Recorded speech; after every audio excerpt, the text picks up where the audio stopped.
नमस्कार। मैं doctor Hemant Sharma, MD physician. आज आपको जॉलिंगर एलिसन सिंड्रोम के बारे में बताने जा रहा हूँ, जिसको आप गैस्ट्रिनोमा नाम से भी बुला सकते हैं। जॉलिंगर एलिसन सिंड्रोम क्या होता है? इसको बोलते हैं नॉन बीटा सेल ट्यूमर बोल सकते हैं आप इसको, और नॉन बीटा सेल ओरिजिन बोल सकते हैं। इसमें क्या होता है, जो गैस्ट्रिन लेवल होता है वो बढ़ जाता है ट्यूमर के कारण। गैस्ट्रिन लेवल जब बढ़ता है तो क्या होगा, ये गैस्ट्रिक एसिड सिक्रीशन बढ़ाता है, और गैस्ट्रिक एसिड सिक्रीशन जब बढ़ाएगा एब्डोमेन में तो पैराइटल सेल हाइपरप्लेजिया हो जाता है। अब मैं आपको समझाता हूँ, इससे क्या होगा, आपके पेट में छाले हो जाएंगे बड़े बड़े, जिनका साइज हो सकता है 2 मिलीमीटर से लेके 20 सेंटीमीटर तक, बहुत बड़ा साइज। ठीक है।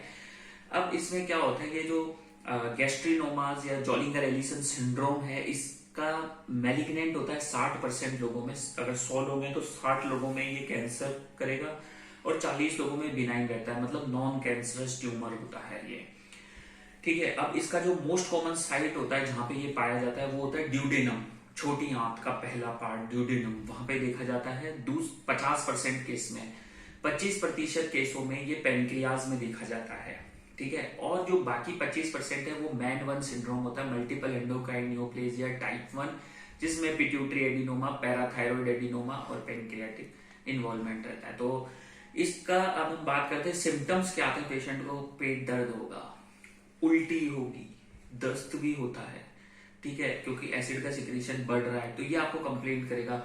उसके अलावा वजन गिरना, वेट लॉस होना, थकान रहना, कमजोरी रहना, न्यूट्रिएंट्स का नहीं मिल पाना, ये सारे सिम्टम्स पेशेंट में आएंगे। अब इसका डायग्नोसिस हम कैसे करें, कैसे पहचानें कि पेशेंट को जॉलिंगर एलिसन सिंड्रोम है, क्या है?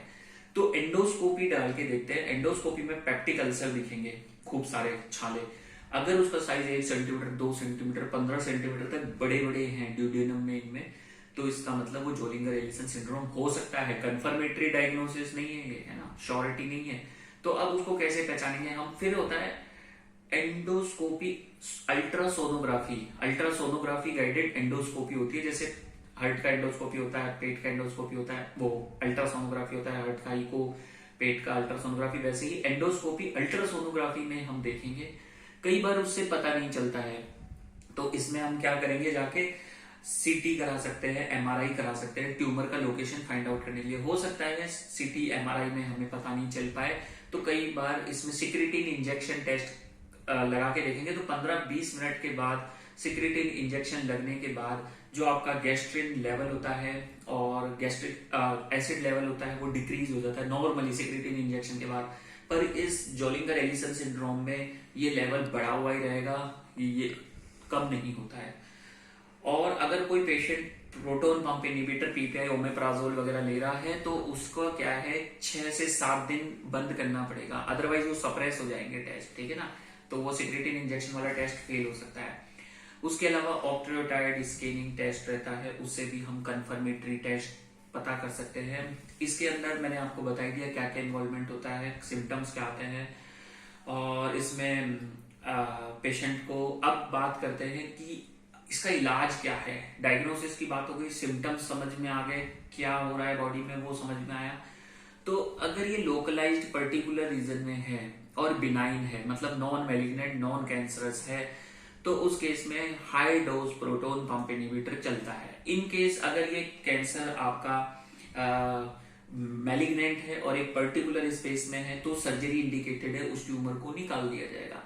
अगर ये स्प्रेड हो गया है, जैसे लीवर में फैल गया, लिम्फ नोड्स में आ गया, बोन्स में स्प्रेड हो गया, लंग्स में चला गया, तो उस केस में हम क्या करेंगे, जॉलिंगर एलिसन सिंड्रोम के केस में कीमोथेरेपी देते हैं या रेडिएशन भी दे सकते हैं।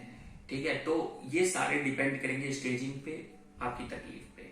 अगर आप भी इस जॉलिंगर एलिसन सिंड्रोम से सफर कर रहे हैं और अगर आपको अपॉइंटमेंट चाहिए तो व्हाट्सएप नंबर मेरा डिस्क्रिप्शन में रहेगा, और कृपया डायरेक्ट कॉल ना करें, व्हाट्सएप नंबर पे जाके कांटेक्ट करें।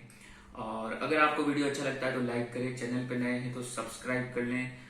और अब जैसे मैन 1 के साथ कैसे हम देखेंगे, एक चीज मैं बता देता हूँ। तो मैन 1 होता है, उसमें क्या होता है कि आपको अल्सर आ रहे हैं पेट में, साथ में सीरम कैल्शियम लेवल आप देखिए, अगर वो बढ़ा हुआ है तो वो MEN1 के साथ एसोसिएटेड हो सकता है, तो उसमें हाइपर पैराथायरॉइड और पैराथायरॉइड हार्मोन लेवल वगैरह भी देखेंगे, तो वो सारा एक डायग्नोसिस का पार्ट है। और जॉलिंगर एलिसन सिंड्रोम में ये भी होता है कि जो अल्सर है वो इंस्पाइट ऑफ ट्रीटमेंट जा नहीं रहे हैं, ठीक नहीं हो रहे, रिकरेंस आ रहा है, तो ये सारे सिम्टम्स रहते हैं। लास्ट में थैंक यू, धन्यवाद, नमस्कार, गुड बाय। वीडियो अच्छा लगता है तो लाइक करें, चैनल पर नए हैं तो सब्सक्राइब करें।